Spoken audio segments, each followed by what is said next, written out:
Hi, my name's Andrew Dudley, and this is F-Live, a webcast featuring interviews with people working on the front lines of conservation. So today our next guest is not so much working on the conservation side, but is working more on the kind of public policy and corporate development side. It's Rick Alexander from Wilmington in Delaware. How you doing, Rick? Hello. Hey, Andrew. How's everybody? Thank you for joining us today. And as you know, we've gone down the journey of converting from a C-Corp to a public benefit corporation. So it's a new form of business in the United States, which we'll learn more about from you. But could you tell us a little bit, give us a bit of background as to what you've done in the past?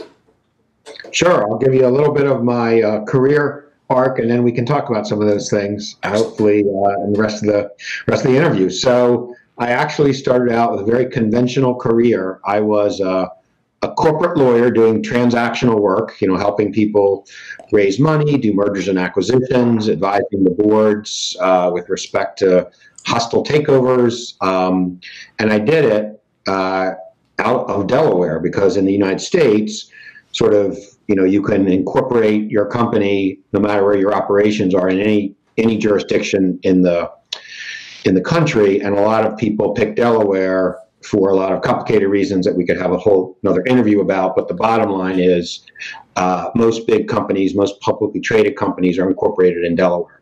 So that's where I started and did that for about 25 years plus. And in doing that work, I got to know a group of people at B-Lab. And B-Lab is the company, it's a nonprofit organization that tries to create a system to allow companies that operate for profit to also operate with an eye to having a positive social and environmental impact. So a little different than you might think the normal for-profit company would do. Part of their system involved getting companies to change their legal structure to be more friendly to stakeholders and less, primarily obligated to shareholders. And so they came up with this idea of the benefit corporation. And the first place they went to try to get that adopted was Delaware because of our history. So that's how I got to know the people at B-Lab. And to be quite honest, at the time, I thought it was kind of a silly idea because I thought, companies are supposed to make money and the government's supposed to do the regulation and they can work it out, but you don't want to mix apples and oranges was sort of my thinking.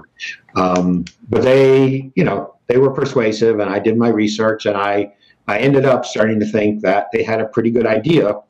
And I actually ended up being the person in Delaware who was tasked with taking a second look at what they wanted to do. And I ended up helping to draft the statute and getting it passed in our legislature. And eventually I got so interested that I went to work for B-Lab for 4 years. And in that capacity, I really helped convince companies and their investors and their lawyers that it was okay, that it wasn't a scary thing to change your structure from being a regular money-grubbing corporation to being a public benefit corporation. And I did that for 4 years. And a couple of years ago, I left B-Lab to form a new NGO, which is called the Shareholder Commons, and that's what I'm doing now. And basically what we're trying to do is take the ideas that B-Lab had for companies and apply them toward institutional investors. So the institutional investors who, the pension funds, the sovereign wealth funds, insurance companies, mutual funds that end up owning most of the stock in public companies around the world, to get them to focus on these systemic issues, just like we were trying to do at the corporate level. Thanks, Rick. So at a very high level, what is the main differences between a C Corp and a B Corp? So yeah, I mean, it's in some ways it's a tricky question because there is not full agreement on the role of just a normal corporation. Lots of people argue that corporations can do whatever they want, that they don't have to work for the interests of their shareholders. I think if you look at the state of business in the United States, in the UK, in Australia, certainly, where we have this common law and shareholder primacy is pretty firm, but even in Europe, where you have a more stakeholder-oriented economy, at the end of the day, what companies are driven by is profits, and that's how they measure success. No matter, you can even take sort of the best, poster children for environmentally conscious companies. They still point to their, the fact that they're profitable and valuable as evidence of their success, not simply that they have a good economic or good environmental and social profile. So what the benefit corporation does is to say, like with no ambiguity, that the directors have an obligation to consider the interests of their stakeholders on par with the interests of their shareholders. So it's not just, I'm going to be good to my workers, so my workers will be good workers, and so I can be successful. It is, I'm going to be good to my workers as an end in of itself. And so that's the chief difference. And then there's a lot of, next level mechanisms to make that work. Some of it's disclosure. Some of it is like the particular obligations that directors have. But that's the clear difference. And when you talk about third-party stakeholders, one of those could be the climate, so the way a corporation interacts with the environment. Is that correct? Absolutely, because and the way you get there in most of these statutes is that you have to care about, like in the Delaware statute, you have to consider the interest of people who your behavior materially affects. And clearly, if you're putting a lot of carbon in the atmosphere, you're affecting people around the world through climate change. So how much does this change the fiduciary duty of a CEO? So, in some ways, it's not that dramatic a change in what it would like to be a CEO or a board, because clearly today you have to think about the environment and your workers, even in a pure, standard, conventional for-profit company, because they're all part of the, part of the equation. But what happens, in that kind of company is you think of all those stakeholder issues as constraints, and then your goal is to make as much money as you can. What happens in a benefit corporation is you just move the profit motive over from being a goal to just another constraint, so that you're balancing all these things together. So conceptually, it's a significant change. But I would think, from the point of view of actually operating, it doesn't really change the type of work you're going to do. And what I should say, sort of where this has been historically, because when I started at B-Lab, it was very hard to convince companies to become benefit corporations at all, and most of the ones that did only had like a couple owners, and so it wasn't like a huge, it didn't really matter that much, because if all your owners are already responsible, it's not a big deal. It's only when you start to take in professional outside money that it becomes significant.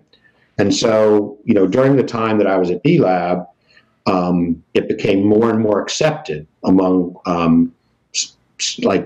venture capital investors or private equity investors, not really the public company investors, but private professional investors who put money into privately held companies, not listed companies, were coming to accept it. By the time I left, there had been more than $4 billion invested in benefit corporations around the country, and probably in 300 different rounds of financing. And, we have the statutes they're now in 40 states in the US.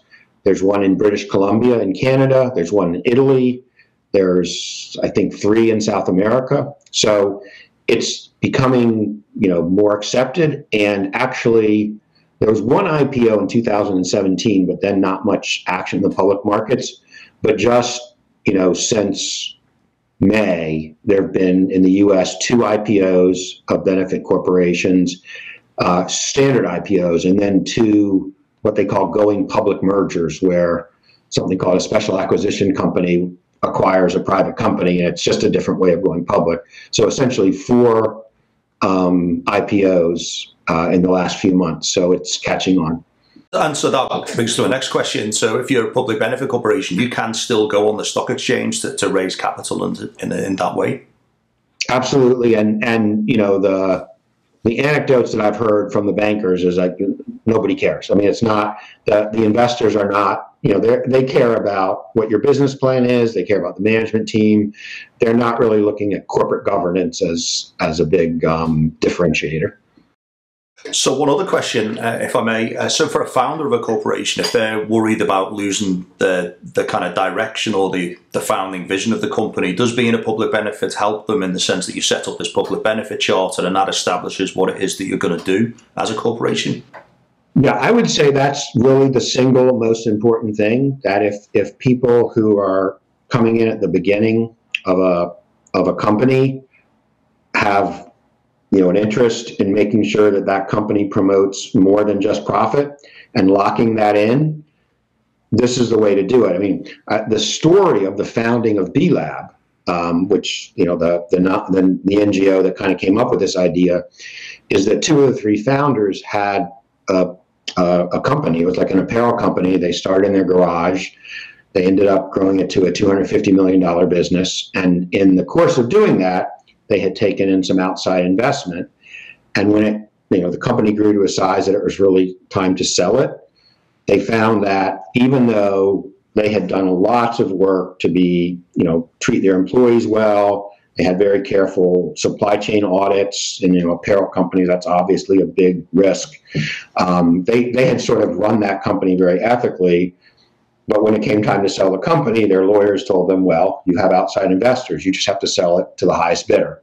And that bidder, within weeks, kind of threw all that stuff out. And that made them realize that no matter how good you were, if you didn't lock it in somehow, it didn't matter. And so that's why it was so important to them when they started B-Lab to have a legal mechanism to lock in that purpose. And what is the difference between a B-certified corporation and a public benefit corporation? Yeah, that's a good question because a lot of people confuse that. When I say benefit corporation, that's sort of the generic term for a legal entity that has these different duties. And then I confusingly say public benefit corporation because Delaware uses that term. It's a little different than other states, but a PBC or a benefit corporation or a public benefit corporation, those are all legal forms. And it just refers to this change in fiduciary duties. And so to give you an idea, there's more than 10,000 of those around the world. Certified B Corps or B Corps that's the mark that you get from B-Lab if you go through a process where you measure your impact under something called the B assessment, the B impact assessment, and you have your score verified by B-Lab and you get a certain score, and you become a benefit corporation or its equivalent under other laws. If you do all that and pay a fee, then you become a certified B Corp, and you're in this community. There's about, I think probably they're closing in on 4,000 right now around the world. About half of those are in the US and half outside. And what's interesting is even though there's 4,000 certified B Corps, 10,000 benefit corps, but there's probably only about 400 of those that overlap because most of the certified companies are in countries where you don't need that form to have a higher level of fiduciary duty, or they're just in the US, but they're LLCs. And under LLC law in the US, you can do whatever you want in your formation documents. And then many benefit corporations, they just want the fiduciary duty change. They don't want to go through the certification process, which is quite difficult. So. And so for a C-Corp, can they go through that benefit corporation assessment and be certified? Sure. So you can, but the issue is if you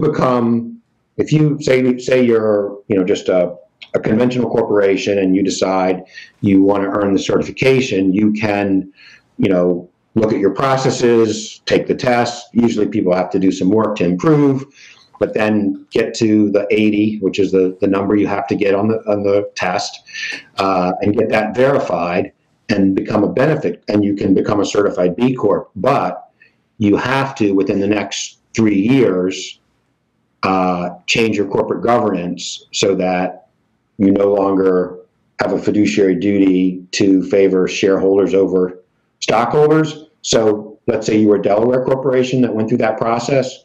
The only way to do that is to become a PBC. So you would have 3 years to go to your, have your board pass a resolution and then take that to your shareholders, have them approve it, and then file with the Secretary of State. So you get a little grace period, but eventually you would have to become a benefit corp or its equivalent in your jurisdiction.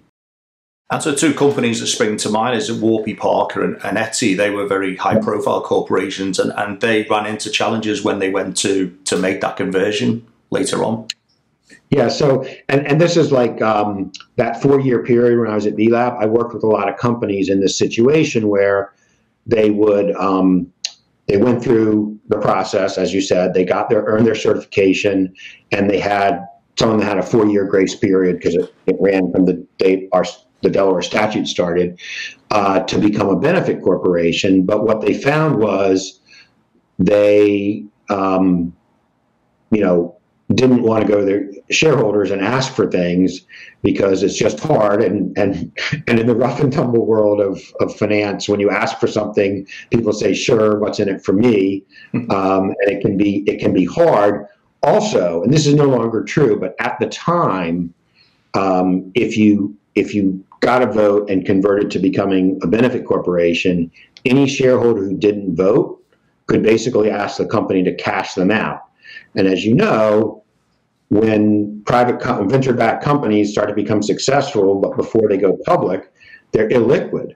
And so you can't get your money out, and it would be like really great for some people to get their money out because the value has risen, but there's no market. And so the danger was always that people would either not vote for this because they were suspicious, or that they would seek appraisal rights even if you could get the vote. And the vote used to be a high vote too. And so a lot of what I did when I was at B-Lab was help people get through those difficult times. And often it was just a matter of getting on the phone with investors and talking them through it. But for some companies, and I would say Warby Parker and Etsy were among them, they never made the switch. And eventually they ran out of time and had to leave the B-Lab community. And so both of those companies were certified. They no longer are. Now, I can't really say, because I wasn't on the inside, whether the problem was really the legal switch, but it certainly was something, that could have been added to the scales of making it harder for them to continue.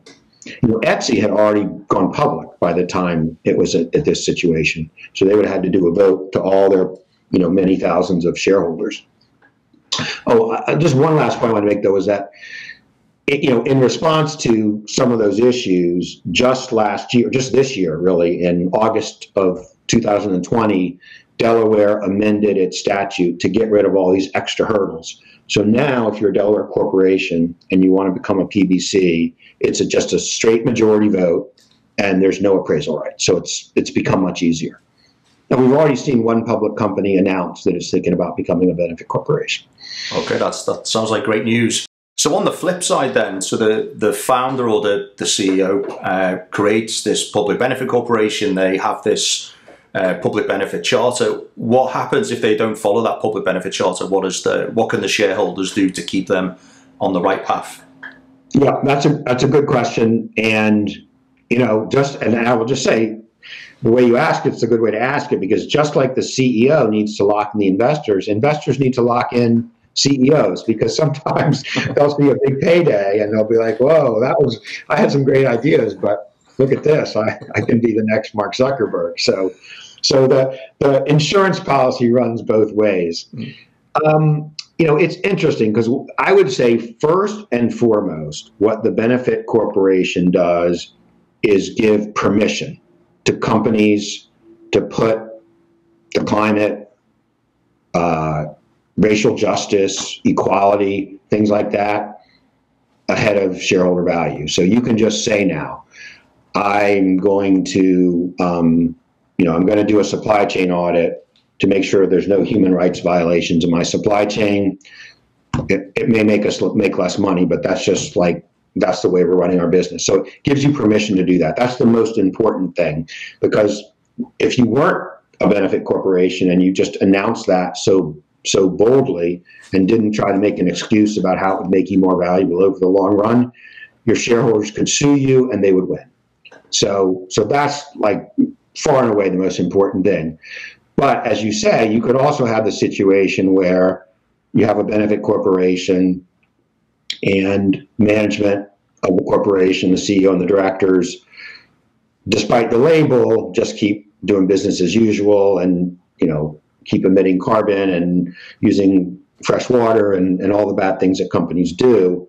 And the shareholders could say that's not our mission.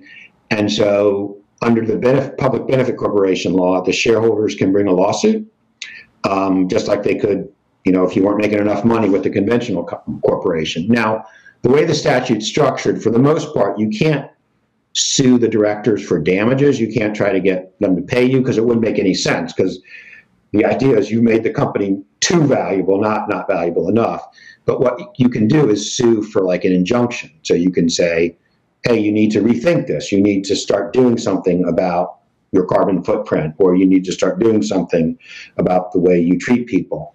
Now, candidly, that's going to be a difficult lawsuit, because one thing we didn't change in the statute was the business judgment rule, which is the idea that directors have a lot of flexibility, and courts do not like to second guess directors because they think it would discourage entrepreneurship, and they think directors and CEOs are better at running companies than judges are.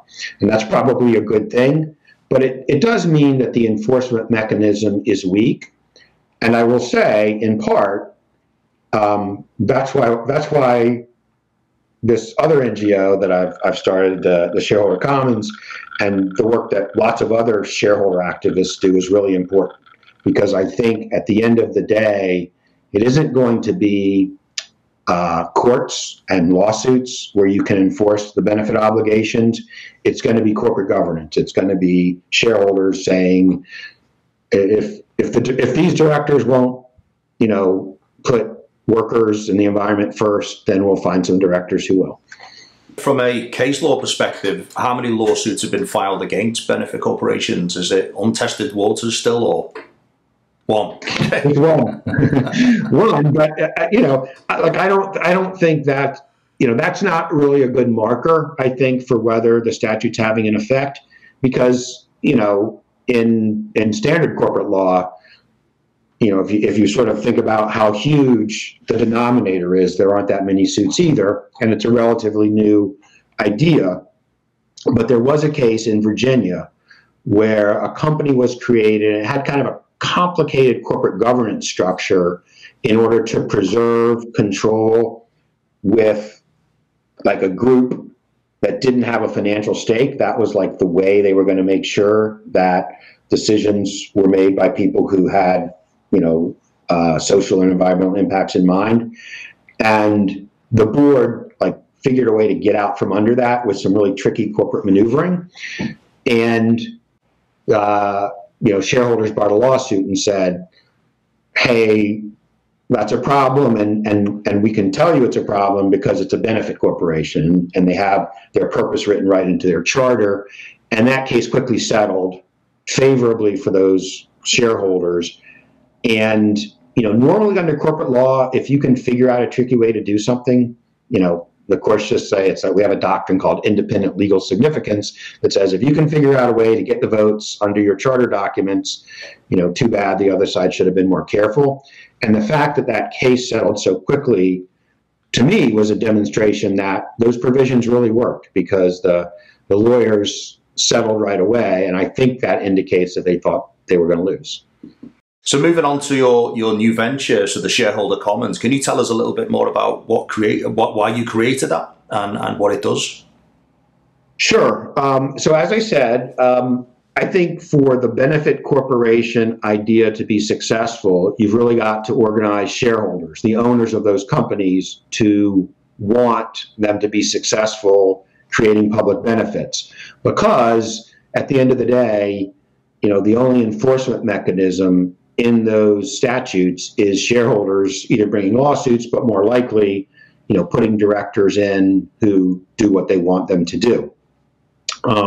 So it's important to figure out a way to take all the investors and try to impress upon them the idea that, they need to be environmentally responsible and socially responsible. The reason we call it the shareholder commons is this idea that all corporations, operate in a system. They're embedded in, the climate system, the water system, the social system, the economic system, and a lot of the value that they draw, comes from that, right? It's in an environment, we call it ecosystem services, right? The idea that the environment itself, by like cleaning the atmosphere and providing clean water and biodiversity and all these things for us that are like free, the sun shines and plants do photosynthesis and we have food to eat and it like doesn't cost anything. All those things that come from either man-made systems or just the systems of the earth are extremely valuable, and that's where the companies get value. Like, yes, it's good to train your workers and have good productive processes and systems, but those alone are not going to provide dividends to shareholders. There's got to be a system that they're embedded in, and those systems are like a commons. It's like in the classic story of the tragedy of the commons, where everybody in the village relies on the commons where they can graze their animals, and if everybody just takes their portion, great, and everybody's animals are fed. On the other hand, if some people sneak in there at night and like take some extra animals and graze everything, then there won't be a commons left. It'll be destroyed and it'll erode, and then nobody will have anything. And so the commons question is, well, how do you get people to just take the right amount and not take too much? And we feel like it's the same thing with companies. We need to convince investors that they need to make sure that the companies that they own are only using their fair share of the commons, including carbon sinks, most importantly, by the way. And so the idea of the shareholder commons is to come up with tools that would allow shareholders to do that. There's a very active ESG, environmental, social, and governance movement among institutional shareholders today, trying to get companies to be more responsible. And that's a great movement, and they've done lots of good things. But often they rely on this concept of ESG integration. They rely on this concept that if we can go to individual companies and convince them that they'll make more money if they're more responsible, it's a win-win, and the earth will be safer and the company will do better, and that's great, and I'm all for win-wins. But our fundamental core belief at the Shareholder Commons is that's not enough. Win-wins are not enough.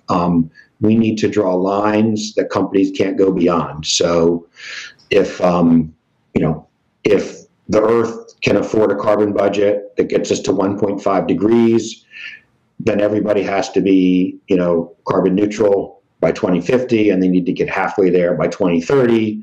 And so the Shareholder Commons would support a guardrail that said, like, all companies that are large contributors to carbon emissions, whether they're an oil and gas company or an energy producer or automotive or transportation, they need to meet those standards. And the idea is that's a guardrail, and you've kind of announced that to the world of public companies, and then you say, and if you don't hew to that, we'll start removing directors. And you skip the shareholder proposal, one company at a time process, and you go right to the idea of a guardrail. That's the basic idea. And how many different guardrails are there? Are there different categories of what constitutes a guardrail? So there are no guardrails right now. We're a new organization, but the idea would be, and what I want to say is, like, we don't think our organization is like a standard setting organization that's going to do this work. We think that there's lots of organizations out there that are already thinking about these things and doing this work. You can think of like Climate Action 100 plus, which is more a consortium than an organization, but PRI, the Principles for Responsible Investment, or Ceres, they obviously do all that environmental work, and they have an investor coalition. All those organizations have the people and I think the research base to do this work and to set these guardrails. And what we really want to do is catalyze that work. We want to shift the paradigm from this ESG integration, win-win concept to the guardrail concept, and then let all the people who are already doing all this good work kind of actually create the guardrails. And so, I mentioned people who to my mind are climate oriented, but there's obviously other civil society groups, other investor activists who are focused on things like political spending, racial injustice, just general inequality, one of the biggest, I think, drains and threats to the future. But there's other things too, like antibiotic resistance, AI. So there's a lot of areas where I think it would be really helpful to all of us if the major institutional investments were setting some rules. And basically the other thing I want to say is that it's important because it helps preserve the commons, but it's also important from the point of view of allowing capitalism to do its job. I mean, I'll just confess, I'm a capitalist. I actually think the basic ideas of Adam Smith and David Ricardo and all these people who kind of founded the field are pretty good. That it's hard to do a controlled economy where you figure out from cradle to grave how to allocate resources, and free markets and allowing the profit motive to price and allocate goods works pretty good. The problem is it works pretty good, but it doesn't work perfectly, and there's lots of market failures. And what's beautiful about a guardrail is rather than going to a CEO and saying, you need to trade off between profits and carbon, which are really incommensurable. Like, how do you do that? That you just say, you need to hew to Paris, and this is how you need to do it, and go ahead and make as much money as you can. But so what this does is I think take the best of capitalism and gets rid of the bad stuff. You've spoken previously about the universal owner theory. Could you tell us a little bit more about that? Yeah, that's a really important component of our thinking. So when I talked about there being a commons that all shareholders benefit from, this in particular, we're thinking about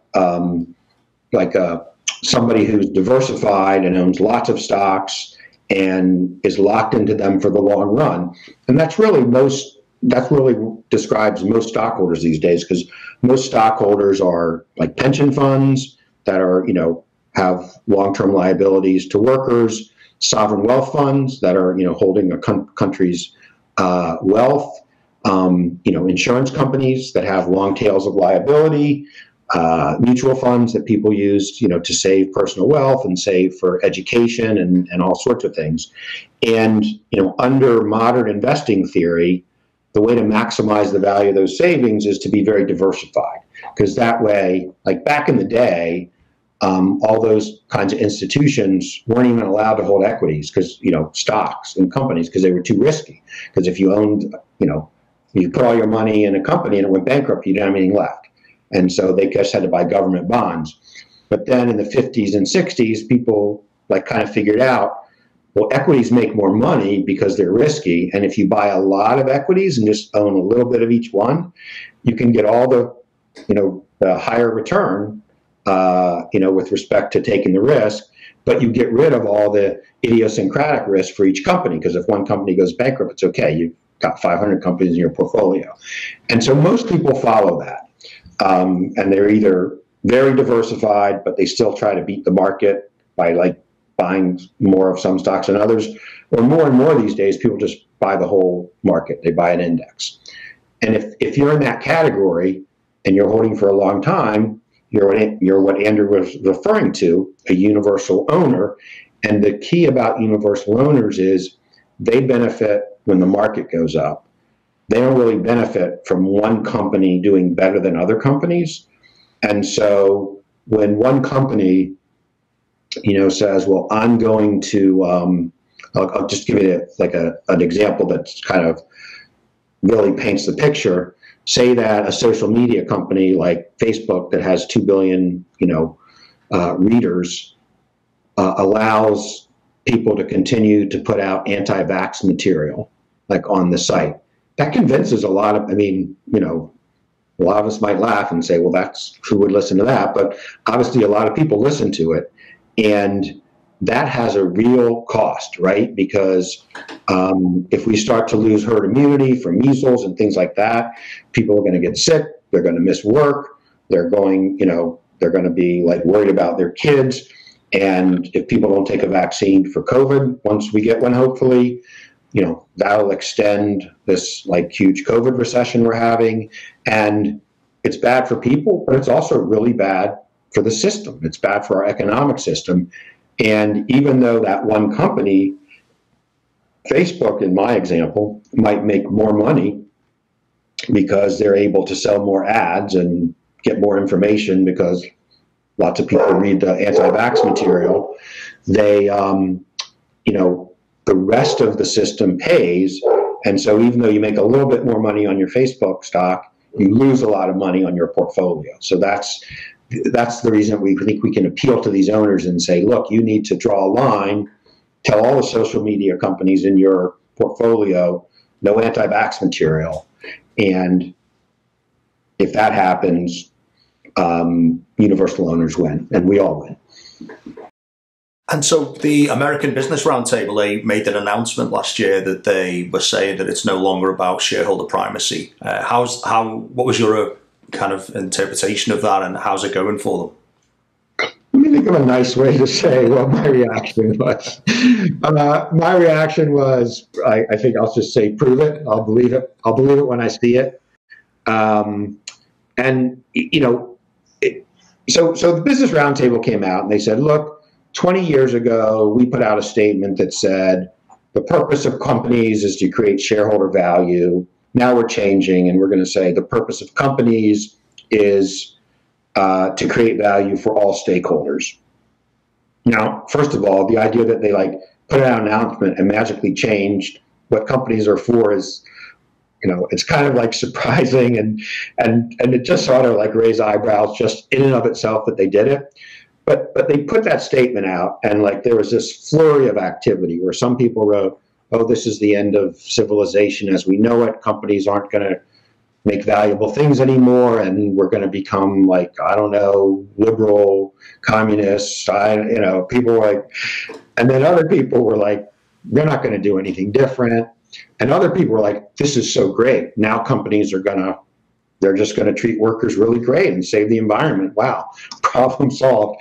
All of this is just like kind of, you're thinking, well, that something's missing here. And so in response to all that, they put out an FAQ. And I think the key is, I think it was number 6 of the FAQ was, well, what happens when the interests of shareholders diverge from the interests of stakeholders? And what they wrote was, well, that'll never happen because in the end, we all have the same interests. And to me, that's the key to the whole thing, which is their interpretation of stakeholder governance is based on a false premise, which is that the interests of the company and the interests of stakeholders never diverge. I mean, it's simple economics. Milton Friedman, like hardly like a, you know, anti-capitalist, in the article that people always cite to this Milton Friedman article from 50 years ago, where he said the purpose of companies is to create profits for their shareholders. And his idea was kind of like, well, they should just, you know, Adam Smith was right, and let the government regulate if there's anything bad. But even in that article, he said, you know, the duty of directors is to follow the interests of their shareholders. Mm-hmm. And then he assumed that shareholders would care about maximizing value. And so I think he sort of, he understood that that this idea that companies maximize profits is just subsidiary to this idea that shareholders own companies, and so to some extent they want you to maximize profits. But what I wanted to come back to was he also recognized, and he wrote about this, that there's externalities, like companies create externalities that are costly, and those need to be addressed. You can address them through regulation, but you can also address them through guardrails imposed by shareholders.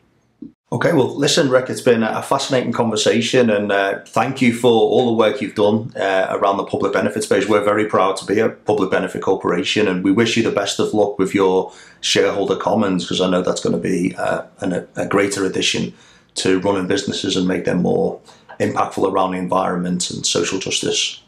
So that's great. And if people are interested, we've got a website. It's just like the shareholdercommons.com. Mm-hmm. And people can also just contact me directly. Happy to talk to people about these ideas. And I'm just Rick at the shareholdercommons.com. Brilliant. So you take care. And once again, thank you for your time. Okay. Thanks, Andrew. Thanks, Rick. Hi, my name's Kirsty. If you enjoyed the content today and would like to watch more videos like this, please subscribe to our social media channels or join us at www.f.live/join.